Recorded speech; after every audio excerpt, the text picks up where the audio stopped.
A lot of Americans are leaving the country, and for good reason. They feel less free, their currency is worth less, and they see better opportunities somewhere else. Here's the latest sanctuary city Americans are fleeing to, and I must say, I don't agree with them. One of the things I consistently told you over the years is essentially don't follow the herd. We've helped our clients move to dozens of different tax-friendly countries, and so you don't have to go to the name brands. For some people, the name brand is Dubai. For others, it's Thailand. For others, it's Argentina. And yet, for some folks, it is still the West. Here's an article I came across. The view from here. Welcome to Toronto, the West's newest sanctuary city for Americans. This is old school. This is going back to the George W. Bush days when people said, if Bush wins, I'm moving to Canada. Who knows? Maybe they were saying it before George W. Bush. That was before my time. But it highlights how Americans are following the herd when moving overseas to escape a place they don't want to be.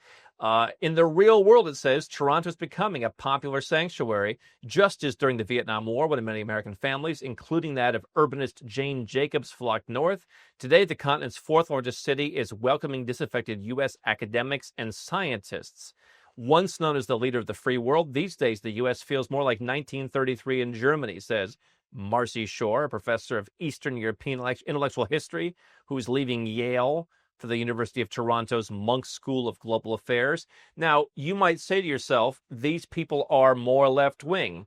No, we help people in the left wing. We help people in the right wing. We don't discriminate amongst our clients here at Nomad Capitalist. But I would argue that, yes, people who want to go to Canada are more left-wing. I've told you, I can understand why Jordan Peterson wanted to leave Canada. He felt like the same academic culture was against him.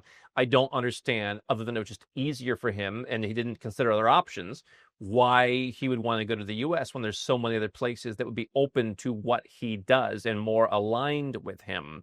If you are an academic and you feel like the U.S. is coming after you, they don't want to send foreign students to your school. They want to come after your school's endowment. I understand why you would want to go somewhere else, and I understand you might want to move somewhere where you can continue in that trade. Why is it we have to go next door? Why couldn't you move to the UK or Ireland, where they need people to come and work? It seems like people are always moving from those countries to Australia for jobs. Why can't you go there? Go where you're treated best applies to wherever you feel treated best. If you are more progressive and you are part of, for example, the academic culture, yeah, you're probably not going to go to Serbia or to Panama. And especially if you need to work and you need a job and you can't just, turn that into some kind of consulting business, or you can't create a course for sale through an online business. But why is it we're always going to this place of least resistance when that may not be the best option? It may not be the lowest taxes. It may not be the most personal freedom. And I would argue that even if you think, and the same thing goes for Americans who are saying, hey, the U.S. is the best it's ever been right now, do you really think that some of these policies, whether it's moving to Canada for more progressive policies or staying in the U.S. for more conservative ones, do you think those policies will never bite you?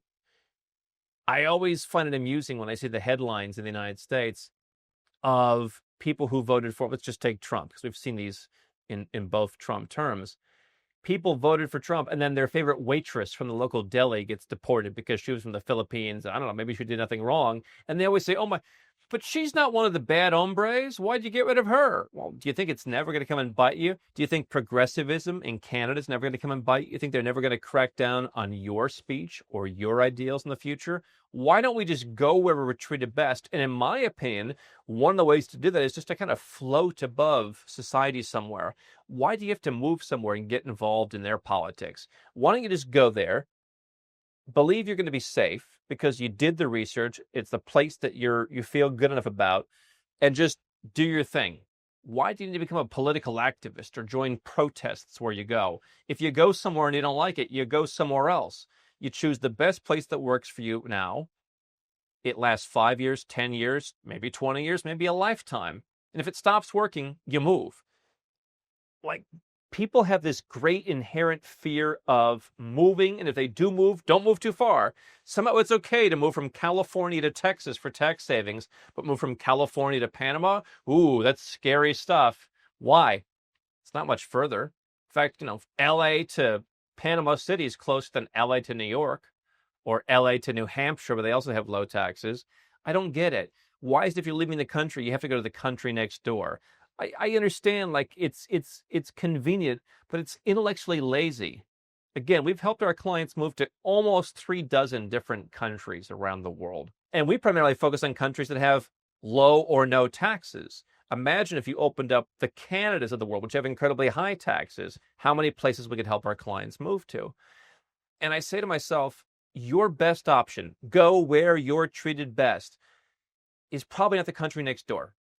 Just like the love of your life probably isn't in your hometown. You might find someone and say, okay, this person's good enough, but is the true love of your life the person you're meant to be with from down the street?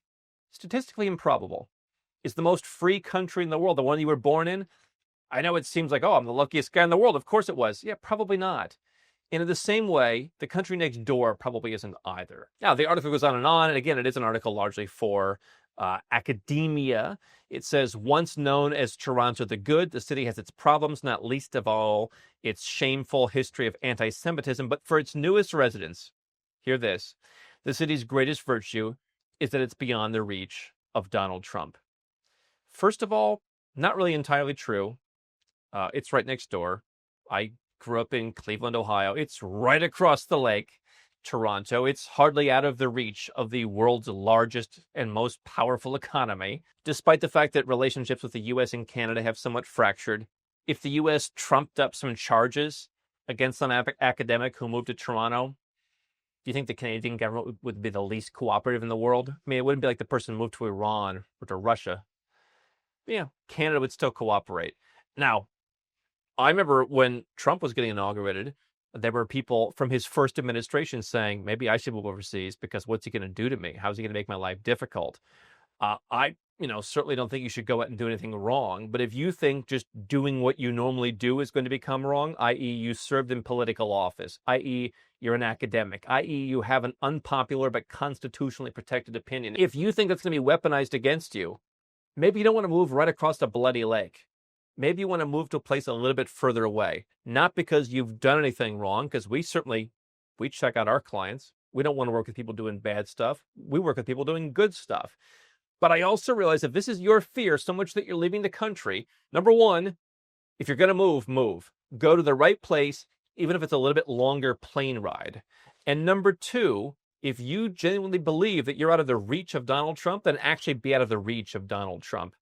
I'd rather be living somewhere in Europe if I'm an academic where they actually might have put up a fight and say, no, this guy did nothing wrong. You're just trumping up some charges. The point is you want to choose your residences, your passports, your banking, everything that you're doing to think, okay, what could go wrong in my life?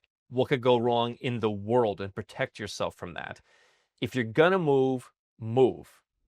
And so find places that actually match your values. When clients come to us, I've crafted a whole series of questions and open questions about understand what the person's needs, wants, fears are, and let's address those. And let's not address it by going to the name brand. The same way that if you want to save taxes, everyone thinks Dubai is low taxes. Not for everybody. It's not the lowest taxes. And even if it is the lowest taxes, it's maybe not the place for everybody. So let's get away from the name brands. Let's get away from the herd. If you're an American and you have more progressive ideals, I'd much rather you go to Europe, quite frankly. At least if you get citizenship in Europe, you can move between all the European countries and you have total flexibility that no matter what happens, there'll be somewhere that you can go. Not just I'm American and Canadian, I'm stuck in these two countries and I'm entirely tied to them. Having European citizenship is certainly not the worst thing to have if you believe in more liberal values. But I would also argue people are going places and trying too hard to make it their new be-all and end-all. Go to places and exist there. Float above it. Have friends. Have places you go. But why do you need to move somewhere and get so deeply ingrained in the same stuff that made you angry somewhere else, that caused you to leave somewhere else? Maybe go somewhere where the politics just are. It's for somebody else. And you pay attention for your best interests, and you make sure that you're safe, you're happier, not happy in the United States, and you're prospering.